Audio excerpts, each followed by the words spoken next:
What's going on, guys? Welcome back to another episode of Cosmat Wrestling. I'm Kyle Lorado, sitting alongside Matt Carpio. Let's get right into another action-packed episode of Monday Night Raw, the first Raw after FastLane. Monday Night Raw kicks off with the almighty, the WWE Champion, Bobby Lashley, set to take on Sheamus for the first match to kick off this week's Raw after FastLane, as Sheamus then heads down. Mid-match, Shelton Benjamin and Cedric Alexander do get involved, but the ref does not see the damage they cause onto the Celtic Warrior Sheamus. Sheamus sends Lashley into the post after Cedric actually disrupts Bobby ringside, trying to distract Sheamus, but Cedric was able to help Bobby submit Sheamus with the Hurt Lock. Oh boy, not a happy sight for Bobby Lashley, even though he did take a win here.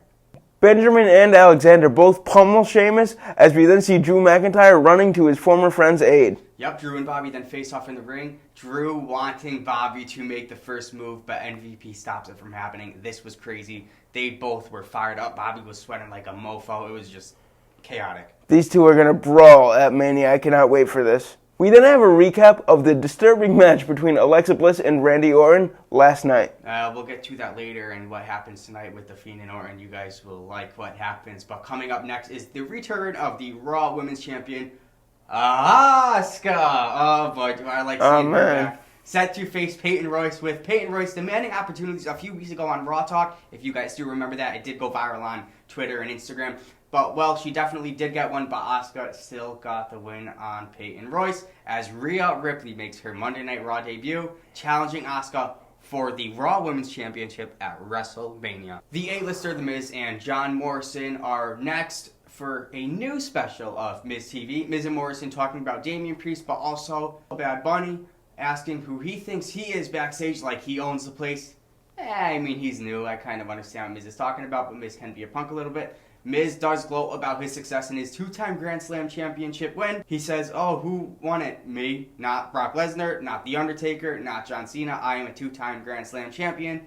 Then talking about how he isn't on the WrestleMania poster, then shows us a sneak peek of their new video music album. Hey, hey, hop, hop. Miz challenges Bad Bunny to a match at WrestleMania next. Chaotic. We then see Jeff Hardy making his way down the ramp, set to face The Miz, telling The Miz to man up and send John Morrison to the back. Yep, with Miz defeating Jeff Hardy clean, actually. Then Bad Bunny hits The Miz with a guitar while celebrating his win. Payback from last week. Karma is a biatch, isn't it, Miz? Omos and AJ are in the back as someone yells at AJ from a distance, calling him Skipper, as AJ is set to face Kofi next. This kind of pisses off AJ. I guess Riddle. The nickname kind of stuck after Riddle said it. Survivor Series, I remember that. We then see the New Day head out next, as AJ and Omos just say that they're going to demolish Xavier Woods and Kofi Kingston. But Kofi and Xavier do also say that AJ is using Omos to compensate for something else. Yeah, little man syndrome. Oh boy. Then asking AJ questions about how much he knows about Omos, then AJ getting into an J-Rock's movement, as him and Kofi are actually about to face off as we head to commercial and then come back. But this match gets underway. Yes, a pretty good match with these two, with Omos scaring Woods outside, then a splash from Kofi onto AJ, then the calf crusher from AJ onto Kofi.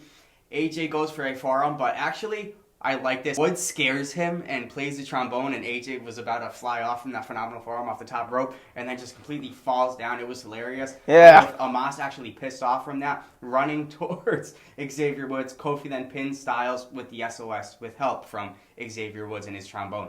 We then see Sheamus backstage as he is asked about Drew McIntyre coming to his aid earlier in the evening. Sheamus says that he cannot stand Drew. He just hates the ground that Drew stands on. As it was just a perfect moment as Riddle just scoots down on his scooter as Sheamus is about to ride us in. Oh, look at that. You grease up your wheels and then just hits Riddle with it right in the abdomen. This was just great to see. I just love Riddle. He's so funny. Yeah, Riddle is like R-Truth, but he's really building up his comedic charm. Drew McIntyre then heads to the ring next for his actual 1-on-2 handicap match against Cedric and Shelton Benjamin. Both men run Drew outside the ring, throwing him onto that barricade nice and hard. All men soon do head back in the ring as Drew hits a Claymore onto Benjamin, then runs the ropes and Claymores Alexander next. Looks like Alexander and Benjamin are barred from ringside come WrestleMania. MVP is then backstage with Go. MVP is then backstage with Cedric Alexander and Shelton Benjamin talking about their loss. MVP is not happy about this as Bobby shows up, and then Bobby walks with them, trying to find stars in the back, and then tells them they can earn a WWE title opportunity if they can take out Drew McIntyre before WrestleMania. Mandy Rose and Dana Brooke head out for tag team action against Nia Jax and Shayna with Reginald by their side, and of course Naomi and Lana on commentary. With help from Reginald ringside, Nia hits that Samoan drop onto Dana for the win. Alexa is in the playground next, claiming she's still in Randy's life even though Randy wanted her out of her life, as she says, "Let me in the Fiend's voice as we cut to commercial. Yeah, let me just say that Randy Orton's wife was not happy in the manner that Alexa pinned him at FastLane. Oh boy. Kind of looks sensual. We then see Elias, Riker, and Shane McMahon in the ring as Elias starts to sing. Yep, Elias and Shane made a song called "Braun is Stupid" as... Oh man, whatever. Braun comes out and then faces Elias. Next, mid-match, he tramples Shane and Riker outside the ring as like a steam engine sound plays throughout the arena. It was great. But then Elias does get pinned by Braun, as Braun then asks Shane for a match at WrestleMania, and Shane soon later accepts, finally. What is Shane getting himself into here, man? It is main event time, but main event sometimes you don't need a match, and this main event certainly did not need a match, with Randy Orton headed to the ring with a black sack in his hand. Randy Orton heads to the ring as Alexa's music plays, and she heads out and plays with that toy box. She winds it up, and out pops a doll-looking figurine, kind of like Bray Wyatt. The lights then go dark. The Fiend appears right behind the Viper in that red and white smoke. Randy goes into his black sack, and out comes a big thing of gasoline. He tries to pour it all over the Fiend. Randy then RKO's the Fiend. Orton then went to get a match, but Alexa jumps on the apron as the Fiend stands tall against Randy Orton and just hits him with that Sister Abigail.